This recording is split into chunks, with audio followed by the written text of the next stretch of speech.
Unicorn Circuit. Welcome to the Unicorn Circuit, another episode of your favourite weekly show, your dose of Fanking, car news, Conspiracy Hat Cat, My Towns, Radom Eat Bag, and Weird Laws. Weird laws. You can never say, you 38 beautiful people out there, that we don't look after the unicorn first. We just cracked 40 people. It's 40 viewers 40, now? 40, in the fours. Who are they? I don't know. It's probably man. our mums. 40th viewer. We have something to show you no one else knows about. Oh, no yeah. other TikToks, no other Instagrams, not even the main Mighty Car Mods channel, no one. When we feel like we've done something that is worth celebrating and you think it's worth celebrating, we sometimes immortalise it onto a special poster. We are letting the unicorn people know about this first because we just cracked 11 million views on this, everybody. It's Miss Daisy. We have got Miss Daisy posters, artwork by Justami, who's a Mighty Mods viewer, background done by Garth, who's a Mighty Mods viewer that we've known for years. And these are available for a limited time only. We will autograph yours individually and ship it to you anywhere in the world. Once they're gone, they're gone. First to know about it. No one else has seen it yet. We've made this unicorn. We've shown you first because unicorn people are just awesome. That's just the way it is. Yep. And yeah, so you may have seen we've got other posters in this style that we've done over the years. They only come out every now and then, just when we want to celebrate something that's been very impactful onto the Mighty Car Mods world, and I think a lot of people have seen this. The video that this car has been translated into other languages as well and redubbed, which is super cool. So. Yep. Yeah, it's a very cool car. It's one of the scariest cars I've ever driven on the drag strip. It was absolutely mentally fast. But an amazing video on something we really enjoyed doing. So this will never be released again. So I want to reiterate, if you click on the thing popping up or the link down below, if there's an option to buy now, it actually says buy now, you will secure yourself one. If it says sold out or not available, it means they're gone. And we won't release them again. So they are gone. We're putting a limit on 2 of these. I know in the past some people have bought like 5 of them and they keep one and sell the others. So you can order 2. 2 is it. One for you, one for your mum. No, there it or is. Your mate. We've got an absolutely massive show today that Massive. appears to be the same size as every other show. It's going to be slightly smaller in some ways, but bigger in others, which is sort of typical of everyone, really. Man, let's just dive straight into the news.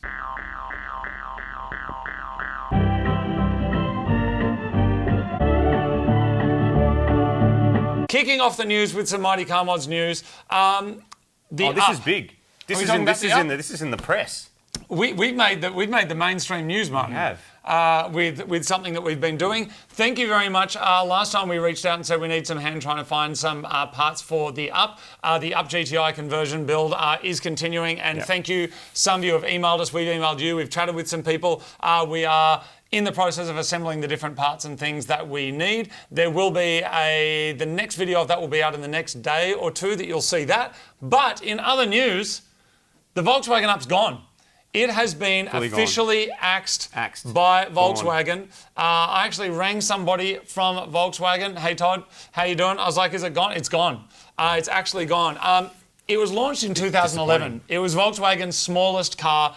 Replaced a car called a Fox, I think. We never got those here, so I don't know much about them. The car was sold in Australia between 2012 and 2014. I got my 2012 model. I think it was about $7,000. But when they sold them new, they were only $13,990 for the 3-door, a little extra for the 5-door. For that money. And Volkswagen's thing was, can we make a small car that normally people have this association of small cars are cheap and whatever, and try and give it big car quality in a small car, which I think I genuinely really like the cars. I think they're really cool. I reckon it's probably my favourite Volkswagen.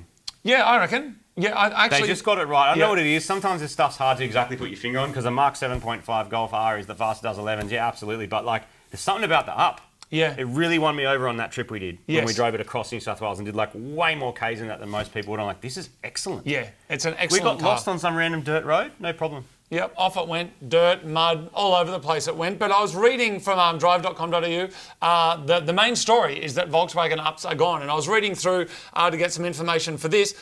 They weren't massively popular in Australia, by the way. They sold less than 3,000 of them. But as I was reading this article, it was reported that while it's understood that no Up GTIs have been privately imported into Australia, because it's not possible, we investigated that as well, from right-hand drive markets, local YouTube stars... Oh, that other show.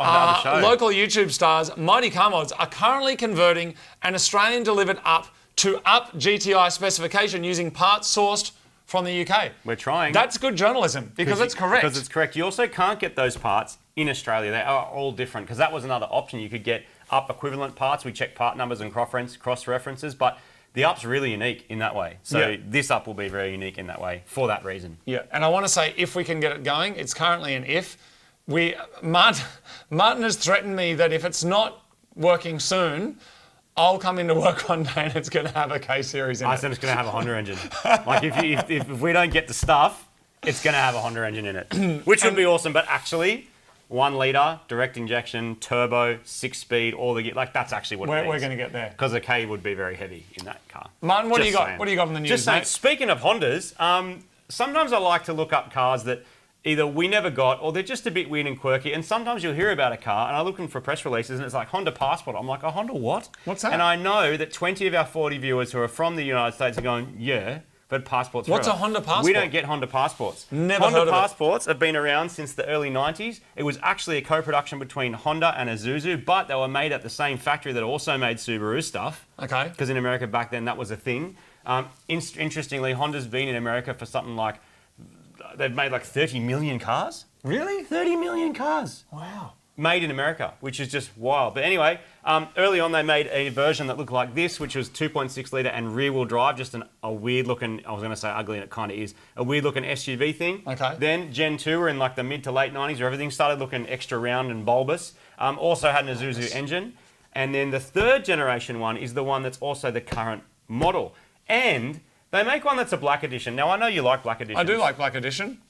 What does that remind you of that you've owned? It looks like a Forester. It looks so much like a Forester. It looks like an XT Forester. So interestingly, it's sort also of like... looks a little bit like a Land Cruiser. I don't think it looks bad, dude. I don't think it looks bad either, which for a Honda is quite shocking. Especially when you go on like, you know, black edition looking kind of cool stuff. I mean, Even that looks good. I kind of rate it. So it's worth saying it's these things for people who don't know. Some of you can just go to sleep for 30 seconds. But basically, it's the same class as an Outback or one of those Nissan Murano things. I know, SUVs, I know. But V6... VTEC engine with also has like a switchable four-wheel drive thing. So if that was in a Civic, I'd buy one. What brings me to this? If there was a V6 with switchable all-wheel drive in a Civic, would you own one? Oh, that sounds pretty good. That'd be great. That'd be good if manual, but it wouldn't be manual. I bet you it'd be like some crappy CVT rubbish. Why am I talking about this? The news actually is not so much about the Passport. It's about the fact that Honda now are helping you open and close your garage door with an app. This is car news these days, is that if you have a specific kind of garage door, your app in your car will open it and shut it. That's not special. And in their own press release... That's a proximity sensor. In their own press release, it says, well, you might have your garage door open attached to your sun visor. Now, let's do it. Let's pretend we're driving for a second. So pretend you're driving. I'm driving. And you get your hand, and you're driving up to your house or your apartment, whatever, and you've got to open your garage door. No, that's too hard, isn't it? Oh, that's so hard. I really wish I had an app that would do that for me. But even better than that, all these apps and stuff, they come on like a 30-day trial, then you got to pay for it. See, Martin, here's the thing about this, and I would put that in a similar category to car head units that have remote controls. I don't know who's meant to use them. Like, am I meant to go like this, or am I meant to go like this? I've never really understood it. I know the answer to that. You know the answer to that. What's the answer to that? It's when you've got your tunes and you're in the back seat. Is it really? We've spoken about. I swear we've spoken about. Oh, maybe we have. We've spoken about a lot of stuff over the time I've known. I had a Mini, so I neither had the back seat nor the technology to use such things. So anyway, there's apparently now if there's certain Hondas that have the CarPlay and Android Auto stuff, and there's an app, and that will connect to your garage door, and then you can drive up to your thing and press a button on your screen instead of pressing your button the same distance that's here on your garage door opener. And I guess that's cool. It's cool, but it's fixing a problem that's not a problem. Anyway, we learned about Honda Passports because I didn't even know they existed. There you go. That's the news. We have one more little bit of news. 2 episodes ago, we called out Domino's just to check to see if they were looking at their social medias, because sometimes we eat it here and sometimes Marty's got his Shed Club thing going, the people fixing cars, and we order some pizzas.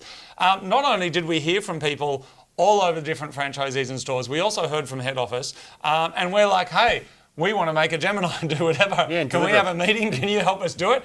Sure enough, they teed up a meeting, and without going into too many details, we've had a conversation. So it's very, very early days, no promises, no whatever, but we've had a conversation with someone at Domino's about helping us. Thanks to you guys who did follow up and chase them up. They seem like really cool people. So that is excellent, excellent news. One other bit of news, there's a video coming out in a couple of days.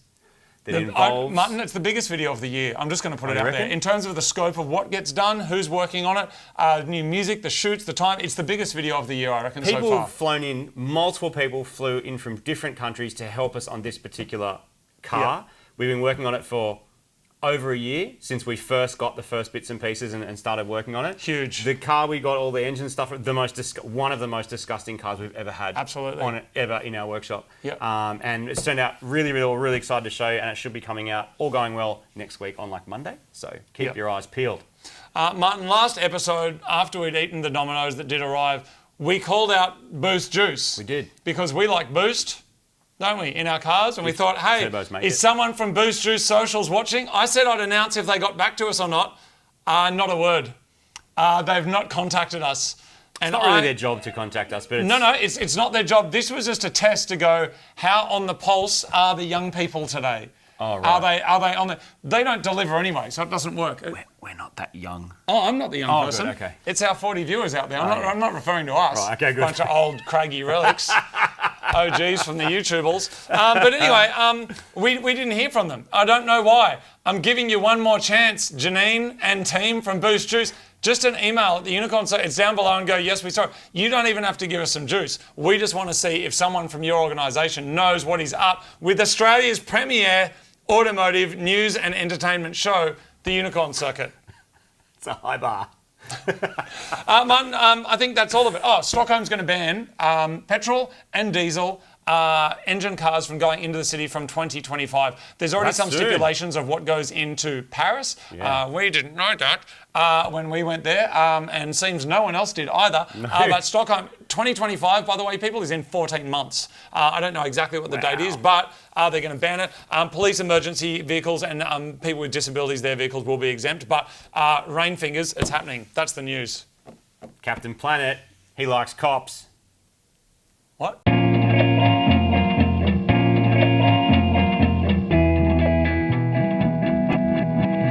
This week on Is That Even Legal, we're going to one of the most exciting lands on this earth, and that is Germany. Beautiful. I love Germany. We've travelled there a number of times. We've done a few episodes there. We've done a meet there, which was epic. We did like a last-minute pop-up Mighty Car Mods meet. If you were there, hello. Let us know below if you actually were there. That would be really cool. One of the most memorable drives of my life. There's two. One was the Hakone Skyline in Japan. Yes. And one was driving from Munich, whatever we did, all the way down through Austria and through the Dolomites and stuff. In the Mark IV. Wow. Golf GTI. Even though the Golf didn't work properly, it worked. Remember, it worked for like 2Ks, and we were just blissing out because we had boost and we had like a modified car. It worked for 1% of our trip. Oh my God, that's so cool. And then, Volkswagen gave us a TCR, 7.5 TCR, and we were driving that through the mountains, and we went looking for flat peach. Isn't that where we lost your drone? Just before that. No, that was in Slovenia? Slovenia, and it still worked. When you lost my drone. When you lost your drone. I lost my drone. You lost your drone so badly. I found your drone. That's what happened. I found it, So dude. in my mind, you lost it and then I found it. Isn't memory funny like that? Yeah. Like it was the time I thought that one of your cars was fast. And then you're like, oh, that's right, they're not, because they're all broken. Remember that? That stings, but it's the truth. Anyway, Martin, so here's what I wanted to find out, okay? So in Germany, they've got a thing called the Autobahn. I don't know exactly what it is, but you've heard of it. It's a highway. You can go really fast. It is illegal to stop on the Autobahn anywhere, so you can't stop. Now, part of me goes, well, that kind of makes some sense, because in Australia, a certain place you're not allowed to stop. It says, do not stop wombats. Do not stop falling rocks. Oh, do not stop drop bears. Yeah, it does. That thing. But to stop on the Autobahn is illegal even if you don't have any fuel. So if you run out of fuel... You get done. Oh, sorry, Martin. Do you like Germany? Yes. Do you like fast cars? Yes. Do you like petrol? Yes. Do you like getting fined? No. Illegal. Okay. Good. Sorry, I forgot the format of this segment. So it's illegal to stop on the Autobahn even if your car's broken down. So you won't just get done for your tow truck. Smart. You'll get done for you stopped, It's smart. even though your car doesn't work. How often, when I see cars stop on the side of the road with the bonnets up, and it's like a modern Less and car, less, I'm though. like, you see it less and less, but now I'm like, I run out of fuel. Particularly if there's a slight incline, and it's like all the fuel's gone the other way, away from the pickup, and it's like, I'll make it to the servo. It says I've got 2 Ks left. No, you don't. Not when you're on a 5-degree incline. How accurate are these things as well? That say you've got 50 Ks left and 5 Ks later it says you've got 10. You know, like how accurate are they? I don't know. Martin, what do we got next? Next we have...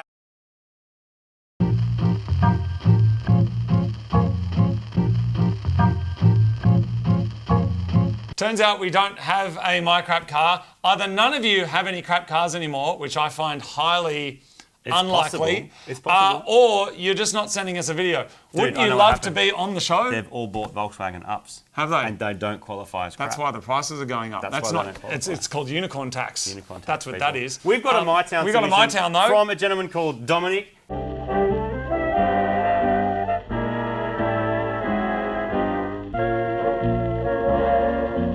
And Hey, Dominic. he's in inverted commas. He said Rivers Foxmo, which I think is FOMO, but spelt anyway. I like it. Is he from it messes Canada? with my brain. No, he's not. Where's he from? Dude, I think he's from. I'm going to let him tell us because this is a mytown. Here we go. G'day, Mighty Car Mods. My name is Dominic, and I'm from Yuma, Arizona, in the United States, and this is my town. Yuma is definitely a desert, but one cool thing about the desert is that it has sand dunes. And these sand dunes are actually kind of special. Just down the road at Buttercup Valley, the sand dunes were used for the making of Star Wars Episode 6, Return of the Jedi, in the scene for the Sarlacc pit sequence in the Dune Sea. Filming took place in April of 1982, though construction had taken place over the previous 5 months. The crew stayed in the nearest town, which was Yuma, Arizona, while filming. They logged over 5,500 man-hours in hotels for the set construction and filming. Now, at the time of filming this video, it was 100 degrees Fahrenheit, or 37.8 degrees Celsius. Now, it does get up to 118 degrees Fahrenheit, or 47.8 degrees Celsius. Yuma has a population of roughly 99,000 people, and it also produces over 90% of the lettuce, as well as citrus and many vegetables for the United States every winter. Yuma also produces medjool dates, cotton, and melons. Just to the north of the I-8 is the Yuma Dome. The Yuma Dome is a giant monolithic dome that was constructed over 2 years from 1998 to 2000. It is built as a hemisphere with 3 stories, an 84-foot diameter, a nearly 40-foot inside height from floor to ceiling, and 11,000 square feet of living space. Its dome shell encompasses 8 suites as well as large common areas. Known as the sunniest city on Earth, Yuma, Arizona shines the brightest at 91% of daylight hours per year, a mean of 4,055 hours per year of 4,456 hours possible. It has a total of 11 hours of sunlight in the winter and up to 13 in the summer, setting the world record for being the world's sunniest place according to the World Record Academy. With all that sun, you definitely need to cool off. Now we're on the road to the Yuma Territorial Prison. The Yuma Territorial Prison is a former prison located in Yuma, Arizona, in the United States. It opened July 1st, 1876, and shut down on September 15th, 1909. If you know the movie 3:10 to Yuma, either the 1957 original starring Glenn Ford and Van Heflin, or the 2007 remake also titled 3:10 to Yuma starring Russell Crowe and Christian Bale, then you'll know that they were on their way here to the Yuma Territorial Prison. Yuma Union High School occupied the buildings from 1910 to 1914 when the school's football team played against Phoenix and unexpectedly won. The Phoenix team called the Yuma team Criminals. Yuma High adopted the nickname with pride, sometimes shortening the name to the Crims. And now we come to the mighty Colorado River. The Colorado River provides year-round recreation and enjoyment from wild to mild, from high-speed boating and jet skiing to silent sports like kayaking and paddleboarding, to finding your piece of beach for wading during a family picnic. The river provides every opportunity to enjoy its green shores, wildlife, and cool waters.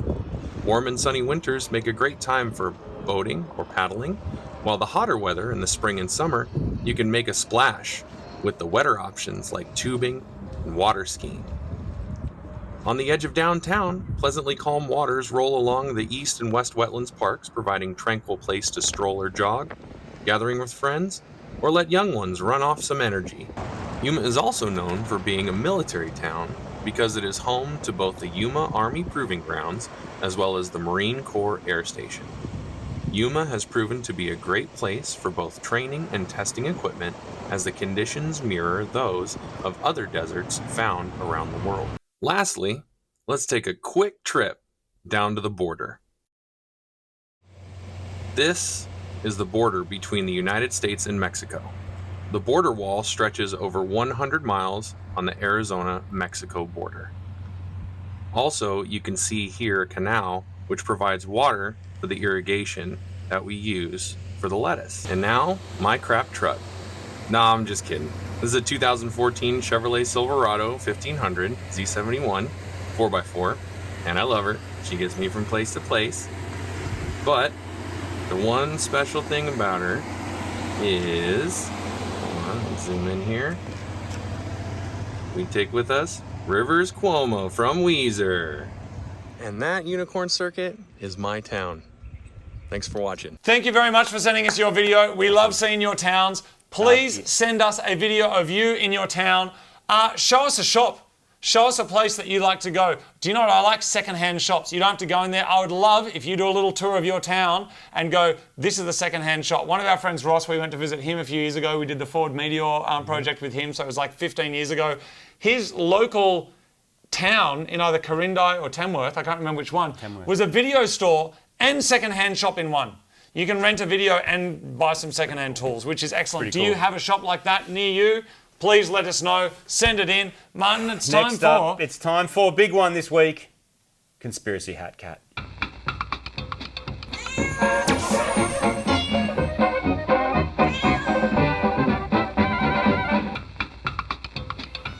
This week on Conspiracy Hat Tinfoil Cat, we're talking about... What? I'm just laughing at you. We're going back to our news item. It's in reference to our news item. Okay. Not that long ago. Do I need to strap in? Are we about to go deep? Not that long ago, there was an ad on TV for the Honda Passport, which has since disappeared. We weren't in that It's been ad. scrubbed from the internet. Why? Scrubbed. Why? So it was a current model Honda Passport, but they decked the car out inside full 90s. We're talking like rollerblades, big blocky phone, coin holders, digital clocks. That's cool, but that doesn't make any sense, really. Well, I guess it was an interesting ad. It was just an excuse to have a 90s fest. Someone in an ad agency probably went, you know what would be cool? We should do it as the 90s. And everyone went, yeah, because I was scared to say no because they want to get fired. Because the person came up with the idea. Someone like me, who's like full 90s. We're during the 90s. That's just because that was your heyday. Part of the campaign was kind of cool. Like you could ring a number, and that was like a recorded voicemail message on there that was actually on tape, and you could like leave a message and say why you wanted a 90s inspired passport. I don't know. I reckon that's kind of cool. But it's been scrubbed. Why, it was Martin? very, very hard to find. We're not going to put it here. You'll just have to search for it. It's Honda Passport 90s thing. You'll find it. You can go and have a watch. Why was it scrubbed, people? Do you know why? I think I think some of you already know the reason why as well. Now, if you backtrack to our last Unicorn episode, there was Conspiracy Hat Cat, and we did touch on this. We touched on car manufacturers, allegedly, wanting the control/information from your vehicle. Now, why would a car manufacturer not create or promote a car that was full of 90s analog, early digital technology? They can't track you. They can't track you. They can't track you. But the actual mind-bending second layer to this conspiracy is not that. The second layer to this conspiracy is your car that you just bought, your Honda Passport or whatever it is, Tesla, Model 3, Ford, GM, Seal, doesn't matter Model what it U. is. Doesn't matter what it is. That car, the RRP you paid, 50 grand, that car actually cost $100,000 to make. You paid 50% of the sticker price because the tech companies have subsidized the rest in a secret thing, like Cabal, whatever it's Is called. that true? Yeah, they're subsidizing it. The cars, think about it. It's impossible to make. I wouldn't be talking about it if it wasn't. Okay. It's impossible to make a car like a Passport or a Tesla or a BYD, whatever it is, for the money that they look at. Look at how much the machines cost to do it. To stamp out like a car would cost tens of millions of dollars. It doesn't matter They're if you make heaps of them. discounting you because somewhere in the end user agreement you're submitting to them taking your stuff, or it's not even. Why are they subsidising it? Because they want to track your balls. Because they want to track you. They want to track you. So why did this 90s era car allegedly get scrubbed? because it didn't have the features to be able to be tracked. It wouldn't open your garage door with an app. Why is there an app for opening your garage door? So they know when you're home. This beep doesn't tell them. Your app tells them. Hey, that dude's home. Hey, he's probably going to be hungry soon. He's probably going to want to be pasta. And then you walk inside and on your fridge there's an ad for pasta and you go, oh, that's a good brand of pasta. Then you go to the shop, back in your car, and you go and buy that pasta. And then the pasta manufacturers go, thanks, tech bros, here's some money. And they do, because the tech bros charge the pasta company to do it. And they subsidised your car so that they could get the data to know when you're home at your garage, so you can get the garage to go get your pasta and eat the pasta, and everyone makes a shit ton of money. Hey, Martin, most of the time you're full of shit, but I believe you this time. In this segment, sorry, not in general. Do you know what's fascinating about that? Martin, I believe you. Do you? No, I legitimately do you know believe why it. that's interesting? Don't stop. Fanking.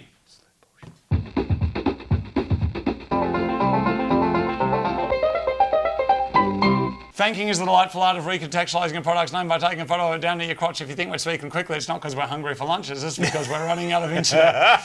Martin, I've just got 4 It's Fanking. because you're hungry. Let's just go straight through. We've got the cordless arse rimmer kit. Wow, okay. That's Fank of the week. Actually, let's go backwards. Well done. Yeah, Boom. cool, Next well up, we've got a quickie. We've had that before. Probably. That could have been my fault. Martin, we've got touch and tough. Touch and tough. I'm always interested with the Fanks where you can't actually tell what the product is. That's a glove. Really? Yep. And then the last Fank of the week. All right. Country cock. Original. That's country fresh taste.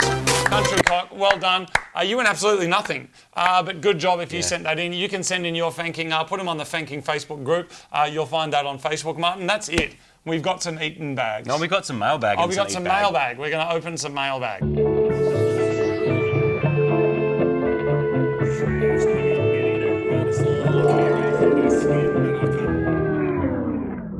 If you'd like to send us something to the Unicorn Circuit, you can send it, as this person did, to the Unicorn Circuit, PO Box 475, Sydney Markets, New South Wales, 2129, Australia. This person, thank you very much, has spent $20 and $20.05 to send us whatever is in here. Very much. And they've put some extra tape on it to make sure that it doesn't get open on the way. Does it say where it's from? Oh, it's a big one. It doesn't say where it's from. We never really know what is going to be inside. I'm not going to cut towards you, Martin, because that doesn't seem safe. Thank you.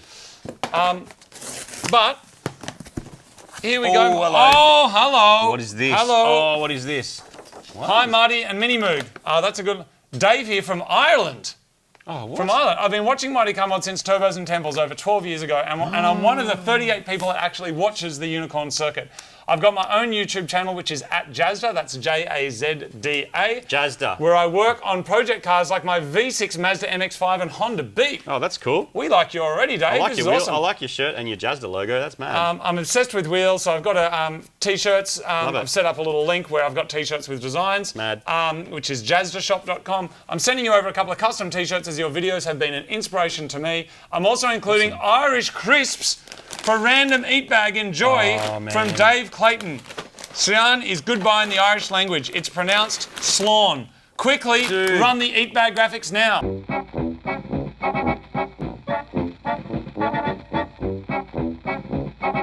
Radom Eat Bag. Thank you very much. We've got some Irish snacks. This one here is roast turkey and secret stuffing. Thick cut with skins on. What else we got? Truffle and real Irish butter. And sour cream and shamrock. I don't know what shamrock is. This is a Keogh's brand, I thought small that batch, said coughs. Irish potato chip. Our story begins with a good Irish story. A spot of rain, a glimmer of sunshine, and a few marketing people writing up something on the back of here. Martin, what have you got? What flavour is it? You got the barbecue, didn't you? Can I have a taste? Keogh's barbecue chip. Off its head. And then we'll give it a score out of 10. 10. I love barbecue chips, man. Martin, I give that a 10. Oh, it's so good. What do you score that chip out of 10? 9.5. How do you better it? Make it in date. Really? Oh, it's delicious. But that's not his fault. That's our fault. We don't check our mailbox enough. Thank you very much for sending that. So good. That is Thanks, Jazda. that is the Irish whiskey barbecue, thick cut with Oh, I skin just noticed on. it says mirror on it. Oh, that's okay. Okay, I'm with you now. That's the wheels off the mirror, and he put mirror on there, custom made. That's sick. Thank you very much. And what's on this one? Oh, VTEC Mini. Mini. That's your wheels. Oh, it's actually... It's one layer deeper of coolness. That's Check out unreal. Jazza. Thank you That's very very much. cool. Thank you, mate. Everybody, that's another episode. These will be announced on the main channels and all the socials probably in 1 day or so. You can lock yours in now. You can. Strictly limited time only. Once they're gone forever. Marty and I will sign your order and we will send it to you anywhere in the world. Thank you so much. And thanks to everybody that watched this episode. It's the most watched Mighty Car Mods episode in all time. Couple of big 11 ones million coming views. at ya. Keep your eye on your socials and your subscription boxes and all that. The algorithm might not put it in your subscription-y box. It might not put it on your front page. It might just not. But you can find us. You know how to find us. The Unicorn Circuit. All 40 of you. 38, 2 left. But we're still here. Thanks for watching, everybody. We'll see you in a week or so. Bye-bye. Main channel is going off. Some cool Up stuff, GTI man. next. A few days later, something massive. A few days after that, big again. It's going to be Worked out huge. what's wrong with the Lavog. What's wrong with it? That's coming too. Oh, A couple of weeks' time. Just working on it, fixing Great. it. It's good. Thanks, everyone. See you next time. Bye.